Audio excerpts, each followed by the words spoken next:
Now as per as I concern, आप भी competition से पूरी तरीके से परिचित हो चुके होंगे कि आज के टाइम पे कंपटीशन कितना ज़्यादा है। हम बात कर रहे हैं आपके स्टडी के कि पहले होता था कि बच्चे 8 से 10 महीने जो भी स्कूल लगती थी स्टडी करते थे, साथ ही साथ 3 महीने का जो टाइम मिलता था छुट्टी मनाने के लिए, इसका सही यूटिलाइजेशन अपनी छुट्टियों के लिए करते थे। लेकिन आज इतना कंपटीशन बढ़ गया है ना कि हर एक छोटा बच्चा भी 5th 6th 7th 8th 9th 10th किसी भी क्लास का हो, वो भी अपनी छुट्टी के टाइम को भी अपने स्टडी में यूटिलाइज करना चाहता है। मैं बात कर रहा हूँ, अभी मैं रिसेंटली जिस लाइब्रेरी में मैं जाता हूँ स्टडी करने, वहाँ मैंने खुद देखा कि 6th 7th के बच्चे आते हैं पढ़ने। सोचो, मतलब उनको इस चीज़ की नहीं लगी पड़ी कि समर वैकेशन चल रहे हैं तो छुट्टियाँ मनाएं। उन्हें ये लगा है कि नेक्स्ट सेशन या फिर कोई ओलंपियाड एग्ज़ाम या फिर एंट्रेंस एग्ज़ाम है, उनकी तैयारी करनी है और उन एग्ज़ाम्स में अच्छा अचीव करना है। Getting my points. और एक 11th क्लास का बच्चा भी मिला था, तो वो नीट की तैयारी कर रहा है, ऑनलाइन सब्सक्रिप्शन लेकर के नीट की तैयारी कर रहा है। सोचो, सभी इस कंपटीशन को समझ चुके हैं और आपको भी इस चीज़ को समझना चाहिए। और ये जो टाइम है आपका समर वैकेशन का, छुट्टियों का टाइम, इसको भी आपके स्टडी में इन्वॉल्व करना चाहिए। मैं ये नहीं कह रहा जैसे आप पेपर के टाइम पे पढ़ते थे पूरा प्रेशराइज होकर के वैसे पढ़ना है। बस आपके पूरे दिन का टाइम अगर आप 4 से 5 घंटे की भी स्टडी देते हो तो इनफ है, क्योंकि 4 से 5 घंटे में लगातार बैठने की नहीं बात कर रहा है, मैं बात कर रहा हूँ आप डिवाइड कर लो, क्योंकि 3 पहर होते हैं तो 2-2 घंटे की स्टडी अगर आप करते हो, 2-2 घंटे 1 घंटे की स्टडी करते हो तो बहुत इनफ है। और ये चीज़ आपके आगे न्यू सेशन जो आ रहा है, चाहे आप एंट्रेंस एग्जाम, बहुत ज़्यादा हेल्प करने वाला है। चलिए स्टार्ट करते हैं आज की इस वीडियो को। नमस्कार दोस्तों, मेरा स्वागत है आप सभी का आपके अपने यूट्यूब चैनल सरदार जी एजुकेशनल में। अब देखो, सब कुछ माइंडसेट का खेल होता है कि अब जब हम पूरे साल स्टडी करते हैं और ये छुट्टी का टाइम होता है तो माइंडसेट बना है कि ये केवल छुट्टी का टाइम है, तो हमने जो जैसा अपने माइंड को ढाला है वैसे हम रिएक्ट करते हैं, तो हमारा पढ़ने का भी मन नहीं लगता, क्योंकि हमने ये पहले से प्री डिफाइंड कर लिया, अपने माइंड में सेट कर लिया है कि ये जो टाइम है केवल छुट्टी का टाइम है, गर्मी का टाइम है, ये आलस का टाइम है और इसमें स्टडी नहीं होती। तो ये एकदम से गलत है, क्योंकि इस टाइम पे भी लोग स्टडी करते हैं और आपको इस चीज़ को मान के नहीं बैठ जाना है कि इस टाइम पे स्टडी नहीं होती और ना करना चाहिए। इसको हमें क्या करना है, इस चीज़ को दूसरी चीज़ों से रिप्लेस करना है कि स्टडी कैसे करें। उसमें कुछ अपन को टिप्स लगानी पड़ेगी, कुछ टिप्स को फॉलो करना पड़ेगा। तो सबसे पहले तो आप कंपटीशन को समझो कि अगर आप इस टाइम पे स्टडी नहीं करोगे, समझना, ठीक है, अगर आप इस टाइम पे स्टडी नहीं कर रहे हो और दूसरा आपका फ्रेंड ही समझ लो वो स्टडी कर रहा है, फिर जब आप साथ में निकलोगे, 3 महीने आपने वेस्ट किए, उसने 3 महीने सही यूटिलाइज किया, ठीक है, टाइम का सही यूज़ किया, फिर जब नए सेशन में पहुंचोगे तो आप वहाँ 3 महीने बाद नया सेशन स्टार्ट कर रहे होगे, वो 3 महीने बाद वो नया सेशन स्टार्ट करके आगे निकल गया होगा, उसका रिवीजन का टाइम आगे आ जाएगा। समझ रहे हो? तो सबसे पहले कंपटीशन को समझो। मैं नहीं कह रहा कि आप प्रेशर में आकर के 8-8 10 घंटे की पढ़ाई करो। आप 2 घंटे सुबह, 2 घंटे दोपहर, शाम, ऐसे करके आप स्टडी कर सकते हो केवल, ठीक है, इतनी इनफ है। तो सबसे पहले तो माइंडसेट क्रिएट करो और कंपटीशन को समझ के आपको पढ़ाई करना है, क्योंकि आजकल कंपटीशन बहुत ज़्यादा है यार, हर एक बच्चा आगे निकलना चाहता है। अगर आप आज स्टेप पीछे कर लोगे तो आप बहुत पीछे चले जाओगे, लाखों के पीछे चले जाओगे, है। फिर इसके बाद क्या करना है, मेक प्लान ऑफ स्टडिंग, ठीक है, स्टडी प्लान बनाओ। अब मैं स्टडी प्लान ऐसे नहीं कर रहा कि सुबह 4 बजे उठो, इतने घंटे की पढ़ाई करो, इतने घंटे नहाओ, सो, ये फलाना ढींगा, कुछ भी नहीं, आप सब आप खुद कर सकते हो। मैं केवल 2 प्लान बनाने वाला हूँ, एक शॉर्ट टर्म गोल, एक लॉन्ग टर्म गोल, ठीक है, short term goal and long term goal. अच्छे से समझना इस पूरे कॉन्सेप्ट को। क्या लॉन्ग टर्म गोल क्या होता है, जब हम सोच लेते हैं कि मुझे क्या करना है कि इस पर्टिकुलर सब्जेक्ट से 1 वीक में मुझे 2 से 3 चैप्टर, मुझे 2 से 3 यूनिट मुझे खत्म कर लेनी है, या फिर 1 महीने में ये पूरी बुक मुझे खत्म कर लेनी है। ये क्या करते हैं, अपन एक प्लान बनाते हैं पहले से। शॉर्ट टर्म गोल क्या होता है, शॉर्ट टर्म गोल वो होता है कि 1 दिन का टास्क बनाओ, 1 दिन, केवल एक दिन का टास्क बनाओ, कि जैसे आज आप वीडियो देख रहे हो, अब शाम को आप लिख के रख लो कि ये टास्क मुझे कल करना है, ठीक है, और एक टॉपिक केवल पढ़ना है। मैं एग्जांपल बता रहा हूँ, केवल एक टॉपिक पढ़ना है और एक टॉपिक के अंदर जो भी सब टॉपिक है उन सब टॉपिक्स को पढ़ना है, बस, ठीक है। मतलब कहने का मतलब, अगर इसे आप फॉलो करते हो ना तो एक्यूरेसी आती है आपके माइंड में, और फॉलो आपका लॉन्ग टर्म गोल नहीं हो पाता, क्योंकि लॉन्ग टर्म गोल में अगर आप एक दिन भी अगर आप चूक गए ना कि आपने टाइम बनाया कि इतने से इतने बजे तक पढ़ना है, इतने बजे तक ये करना है, वो करना है, तो ऐसे में अगर आप एक दिन भी चूक गए ना तो फिर आपका जितना भी 30 दिन का प्लान बनाया, 29 दिन आपका ऐसे ही पड़ा रह जाएगा।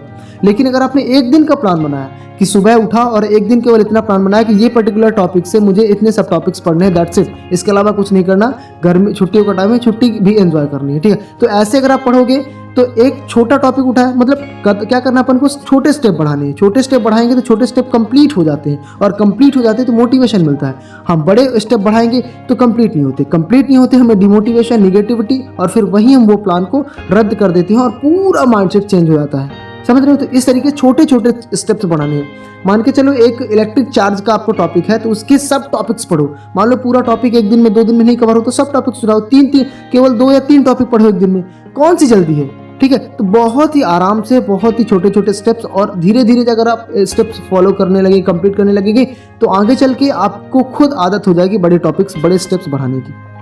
अब मैं बात कर रहा हूँ how much to study in a day. एक दिन में आप कितनी स्टडी करोगे, कितनी स्टडी मतलब हमें करना चाहिए एक दिन में। ठीक है, तो मैं यहाँ ये नहीं बोला कि आपको 7 से 8, 8 से 10 घंटे की पढ़ाई करो। देखो बहुत से लोग जाते हैं लाइब्रेरी में, जाते हैं, पढ़ते हैं, ठीक है, लगातार 7-8 घंटे की स्टडी करते हैं। देखो यार, एक ह्यूमन माइंड ऐसा होता है कि लगातार चीज़ों को ऑब्जर्व नहीं कर सकता।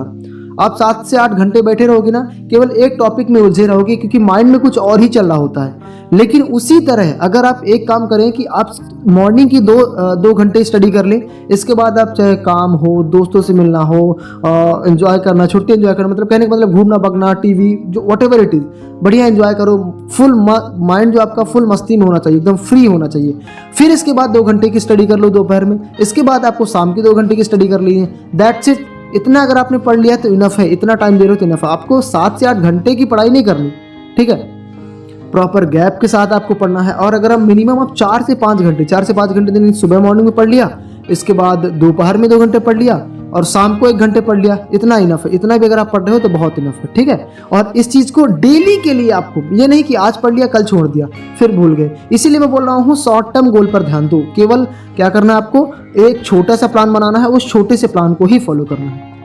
और प्रयास ये करें कि स्टडी जो हो तो मॉर्निंग शिफ्ट में ज़्यादा टाइम देने का प्रयास करें, क्योंकि मॉर्निंग शिफ्ट का क्या होता है ना, देखो नींद का हमारी बॉडी से बहुत बड़ा कनेक्शन होता है। जब हम सो करके उठते हैं तो हमारे जितने भी गिले शिकवे, माइंड, टेंशन, स्ट्रेस और जो भी कुछ भी होता है सब कुछ भूल गया होता है, ठीक है। मतलब इस चीज़ से इस टाइम पे सोने के बाद हमारा माइंड एकदम एकाग्र रहता है। उस टाइम पे अगर आप उठने के बाद अगर आप पढ़ाई करते हो मॉर्निंग शिफ्ट में, तो आप जो भी पढ़ते हो ना वो चीज़ जल्दी माइंड में जाती है। ये बहुत इंपॉर्टेंट है। ये चीज़ मैं भी नहीं समझता था पहले, जब मैं स्कूलिंग टाइम पे था तो मैं भी नहीं समझता था कि सुबह पढ़ के क्या होगा यार, पढ़ने से तो मतलब है सुबह पढ़े चाहे दोपहर से शाम, लेकिन नहीं, सुबह का पढ़ने से क्या होता है ना, चीज़ें जल्दी ऑब्जर्व करते हैं, माइंड हमारा उस टाइम पे एकदम काम हो रहता है। और एक काम करना, आप देखो यहाँ स्टडी प्लान बता रहा हूँ, जैसे मॉर्निंग में अगर आपने 2 घंटे पढ़े, फिर इसके बाद दोपहर में जो भी करना हो, बढ़िया carrom board, whatever you like करो, जो भी करना, दोपहर में पढ़ लिया या कि शाम को पढ़ लिया 2 घंटे।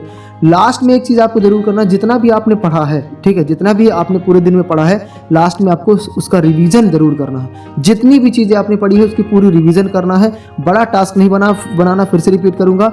और रात में सोने से पहले समझना इस बात को, सबसे इंपॉर्टेंट पॉइंट बता रहा हूँ, रात में सोने से पहले आपको एक टू डू लिस्ट बनानी है।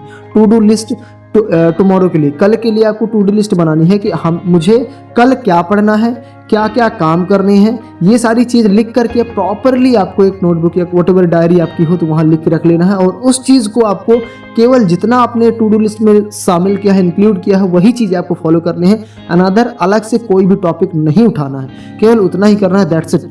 ऐसे आपकी आदत पड़ जाएगी प्लान बनाने की, और प्लान बनाने वाला इंसान कभी फेल नहीं होता है।